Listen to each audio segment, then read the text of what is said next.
পিকআপের গুলু লাইনের সিস্টেমটা প্রথমে আমরা চেক করে দেখব। এই যে এটা হলো স্পেসারটা, আইকনটা কীভাবে ধরবো, ধরার পরে আমরা প্রথমে দেখে নিব এখানে অন কারেন্ট আছে নাকি। এই যে আমি টেস্টিং ল্যাম্প লাগাইলাম, এখানে অন পজিটিভ আছে। চাবিটা একজন অফ করেন, এই যে অন কারেন্ট পাওয়া গেছে। তারপরে আমরা এটা হইলো রিলের গোড়ায় যে আউট কারেন্টটা গেছে। মনে করেন যে অনেক সময় আমাদের ফ্রি হিটারিং টাইমার নষ্ট হয়ে যায়, নষ্ট হয়ে গেলে আমরা গুলুটা কাজ করাই কীভাবে আমি চেক করব যে গুলুটা কাজ করতেছে কি না। আমি প্রথমে কী পাইলাম, এখানে অন কারেন্ট পাইলাম। এই যে আইকনটা টপ লেভেলের উপরের বাম পাশেটা হলো অন কারেন্ট, ডান পাশেটা হলো আউট কারেন্ট। এই যে একটা শব্দ শোনা যাচ্ছে, এই যে এখানে স্পার্ক করতেছে, এই যে গুলো কাজ করতেছে। মনে করেন আপনি শর্টকাটে কীভাবে করবেন, ধরেন এই যে দুইটা তার এখানে জয়েন দিলেন, তো এখানে কী হলো দুইটা তারের মাথা বেরোলো। আপনি কী করবেন, এখানে কি একটা পুশ লাগাই দেবেন, এই তারটা কাইটা দুইটার সাথে দুটো লাগাই দেবেন, এই যে চাপ দিবেন, গুলো কাজ করবে। এটা হয়ে গেলো গুলোর ফ্রি হিটারিং টাইমার যদি না থাকে।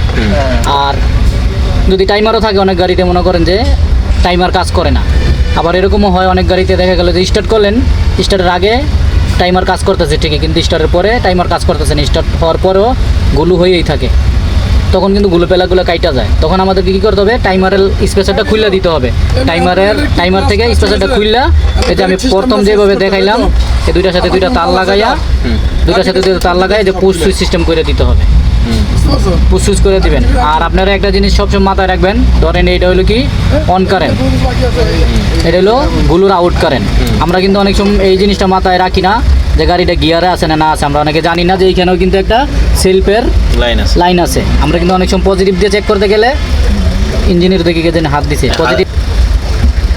আমরা কিন্তু অনেক সময় যে গুলো এখানে পজিটিভে চেক করতে গেলে অনেক সময় অনাকাঙ্ক্ষিতভাবে দেখা গেলো গাড়ির গিয়ার লাগানো আছে, বা যেমন এই যে দেখেন আমি আপনাদেরকে শিখানো অবস্থায় কিন্তু ইঞ্জিনিয়ার এখানে দুজন লোক কাজ করতেছে। এখন যদি আমি ওনাদেরকে সতর্ক না করি, আমি যদি এখান থেকে সেলফ মারি, দেখবেন ওনাদের একটা দুর্ঘটনা, একটা অ্যাক্সিডেন্ট হয়ে যেতে পারে। আমাদের কিন্তু এটা একটা প্রজেক্টের গাড়ি।